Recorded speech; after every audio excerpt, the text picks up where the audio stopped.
Bonjour et bienvenue sur le podcast One Thing in a French Day. Aujourd'hui, mardi 16 juin 2020, cet épisode, le numéro 1849, s'intitule « Journal de bord 90e jour, comment se faire remarquer pendant une conférence ?» J'espère que vous allez bien et que vous êtes de bonne humeur. Depuis 90 jours maintenant, One Thing in a French Day est devenu le journal de bord de notre confinement et maintenant de notre déconfinement. Nous arrivons dans les dernières pages de ce journal de bord qui se terminera au jour 100. C'est un beau nombre, n'est-ce pas ? Le podcast reprendra son rythme habituel avec des épisodes en plus dès que l'occasion se présentera. Je voudrais terminer cette période par une sorte d'épisode fête. Peut-être un live, qu'en pensez-vous ? Répondez-moi par Instagram, Facebook ou encore par email à frenchday@gmail.com. Si vous souhaitez soutenir le podcast, abonnez-vous pour recevoir le texte du podcast sur onethinginafrenchday.com. Je m'appelle Laetitia, je suis française, j'habite près de Paris et je vous raconte au travers de ce podcast un petit bout de ma journée.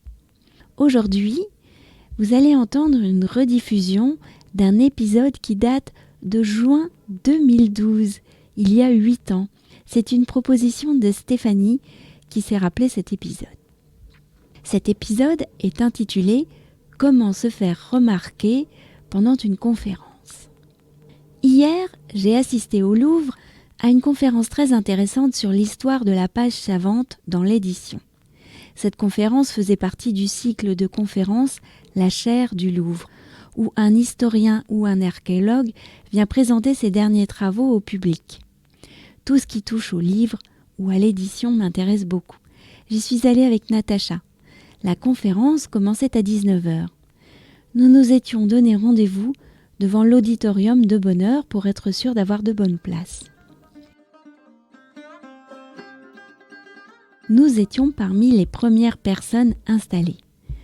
La salle s'est vite remplie d'un public très divers, des personnes âgées, des plus jeunes, des étudiants, des hommes ou des femmes. Natacha m'a fait remarquer une vieille dame très distinguée et élégante qui portait un chignon retenu par une couronne de petits peignes. Malgré son chignon, elle avait un style assez moderne avec son blouson en cuir rouge au col relevé. Et avec son énorme montre, elle aurait sans doute positivement attiré le regard de notre ancien président. Cette dame était assise au premier rang. À 19h passées, une jeune femme est arrivée sur scène et avec son charmant accent italien, elle nous a présenté la conférence et le professeur Grafton, un historien américain et francophile qui tenait la conférence. Celui-ci est à son tour arrivé sur scène. Mais avant de prendre la parole, il est allé saluer quelqu'un au premier rang. Devinez qui ? La vieille dame à la grosse montre. La conférence a commencé, très intéressante. À un moment où j'étais très concentrée, je ne sais pas ce qui s'est passé, mon cahier a glissé de mes genoux et en voulant le rattraper, j'ai tapé sur mon stylo qui est parti à mon grand effroi dans les airs. Après une magnifique trajectoire, heureusement dans la pénombre, il est tombé pile sur la vieille dame.